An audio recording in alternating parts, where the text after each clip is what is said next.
আসসালামু আলাইকুম, স্বাগতম রুহানি উস্তাদ ইউটিউব চ্যানেলে। তো অপরাজিতা গাছের আমি আজকে আপডেট ভিডিও আপনাদেরকে দেখাইতেছি। এই অপরাজিতা গাছটা বিচি এনে আমি এটা চারা রোপণ করেছিলাম। তো আজকে দেখেন গাছটা কত বড় হয়েছে। এই গাছ এখন ফলে ফুলে পরিপূর্ণ। এটা কবিরাজি একটা গাছ এবং এই গাছটা গেটের কাছে লাগাইলে অনেক সুন্দর হয়। তো গাছের ফুলগুলো দেখেন কত সুন্দর হয়েছে। গাছটাকে নীলকণ্ঠ গাছও বলা হয়।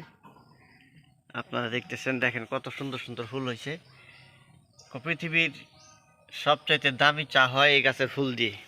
এই যে যে ফুলগুলো আছে, আপনি 5টা 7টা ফুল নেবেন আর অল্প একটু চিনি দিবেন, গরম পানি দিবেন, দেখবেন একবারে সুন্দর নীল কালার হয়ে যাবে। ঠিক আছে, তো গাছটা আমি আপনাদেরকে দেখাইতেছি। দেখেন গাছটা কত বড় হয়েছে, উপরে অনেক উপর পর্যন্ত গেছে। এটার মধ্যেও দেখেন আবার বিচি আছে। এই যে দেখেন, এটা থেকে আবার বিচি হবে। এই যে আমি আপনাদেরকে দেখাইতেছি, এই যে দেখেন সিমের মতো বিচি হয়। এগুলো আবার মাটির মধ্যে পড়বে, এখান থেকে আবার চারা জন্মাবে। তো এগুলো আপনারা বাসায় লাগায় রাখবেন। এটা দিয়ে অনেক কাজ আছে। এই যে বিচিটা ভিতরে দেখাইতেছি আমি আপনাদেরকে, বিচিগুলো কেমন হয় দেখেন। এই যে কত সুন্দর। এটা মাটির মধ্যে আবার লাগায় দিবেন, আবার বিচি হবে, গাছ হবে।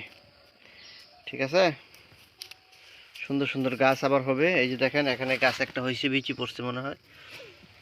তো এভাবে সুন্দর সুন্দর গাছ হবে।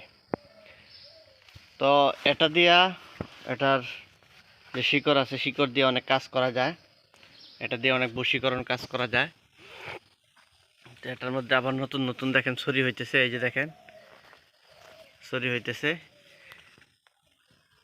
তো আপনারা এই চারাটা, এটার মধ্যে অপরাজিতা গাছের মধ্যে 2টা গাছ আছে। একটা হলো নীল অপরাজিতা, এটা হলো নীল, আমি যেটা লাগাইলাম এটা হলো নীল। আর একটা আছে হলো সাদা, শ্বেত অপরাজিতা বলা হয় ওইটাকে। তো ওইটারও অনেক কাজ আছে। ঠিক আছে, ওইটাকে বলা হয় শ্বেত অপরাজিতা। তো নীলটা থেকে শ্বেত অপরাজিতা যেটা সাদাটা, ওইটা কাজ আরও বেশি ভালো হয়। তো আপনারা দুটোটাই আপনাদের বাড়িতে লাগাইবেন। সামনে আপনাদেরকে আমি আরও এটা দিয়ে কি কি কাজ আছে ওই কাজগুলোর একটা ভিডিও আমি আপনাদেরকে দেবো ইনশাল্লাহ। তো বন্ধুগণ, চ্যানেলটা সাবস্ক্রাইব করে রাখবেন, চ্যানেলের পাশেই থাকবেন। এই চ্যানেল থেকে আমি আরও অনেক ভালো ভালো ভিডিও আপনাদের জন্য দেবো ইনশাল্লাহ।